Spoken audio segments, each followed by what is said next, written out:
जय जिनेंद्र साथियों, आज हम आपके सामने लाए हैं श्री भक्तामर स्तोत्र का काव्य नंबर 30, जो कि अष्ट प्रातिहार्य में तीसरा प्रातिहार्य का वर्णन है इस काव्य में।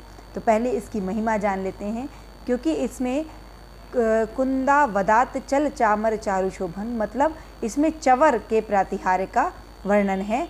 तो इस चवर के प्रातिहार्य को जो भी इसके वर्णन को गाता है या इस काव्य को गाता है उसे कभी नज़र नहीं लगती। क्यों नहीं लगती? क्योंकि जो भी जिनेंद्र देव के आगे चवर ढुराता है उसे कभी नज़र नहीं लगती।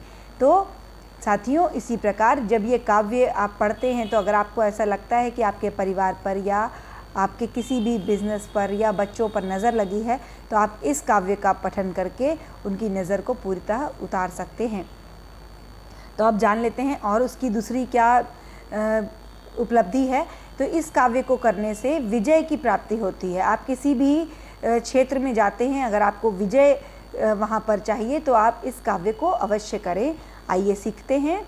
कुंदा वदात चल चामर चारु शोभम विभ्राजते तव वपुः कल धौत कांतम उद्यच्छशांक शुचि निर्झर वारिधार मुच्चैस्तटम सुरगिरेरिव शातकौंभम। आइए एक बार फिर से करते हैं। कुंदावदात चल चामर चारु शोभम विभ्राजते तव वपुः कलधौत कांतम उद्यच्छशांक शुचि निर्झर वारिधार मुच्चैस्तटं सुरगिरेरिव शातकौंभम। रिद्धि ओम ह्रीं अर्हं नमो घोर गुणाणं ज्रौं ज्रौं नमः स्वाहा। मंत्र ओम ह्रीं श्री पार्श्वनाथाय ह्रीं धरणेन्द्र पद्मावती सहिताय ओम नमो अट्ठे मट्ठे क्षुद्र विघट्टे क्षुद्रान स्तंभय स्तंभय रक्षां कुरु कुरु स्वाहा। तो ये इसका मंत्र था, एक रिद्धि और एक मंत्र।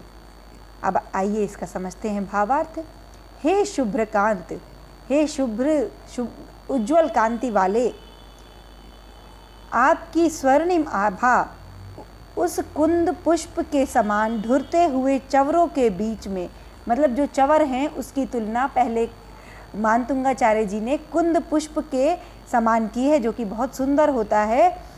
उसके बीच आपकी आभा वैसी ही प्रतीत हो रही है जैसे सुमेरु पर्वत के उन्नत तट पर, मतलब सुमेरु पर्वत के सबसे ऊंचे जो तट पर गिरता हुआ झरना जलप्रपात की धारा होती है, उसी प्रकार वो जो चवर हैं वो आपके अगल बगल जब ढुर रहे हैं तो उसकी आभा वैसे ही प्रतीत हो रही है, क्योंकि वे जो सुमेरु तट पर झरने वाले झरने हैं वे चंद्रमा की कांति के कारण ही उज्ज्वलता को प्राप्त करते हैं। उसी प्रकार आपकी स्वर्णिम काया के कारण ही, आपकी देह से निकलने वाली स्वर्णिम ज्योति के कारण ही वो चवर भी स्वर्णिम हो चुके हैं और सुंदर काया को प्राप्त कर चुके हैं।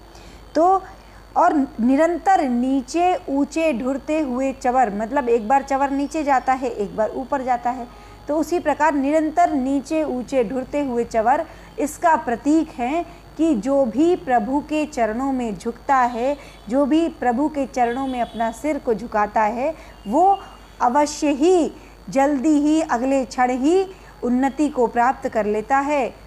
तो इससे ये चवर के प्रातिहार्य का कितना सुंदर वर्णन है कि जो प्रभु के चरणों में मस्तक को झुकाते हैं वे तत्क्षण ही उन्नति को भी प्राप्त करते हैं।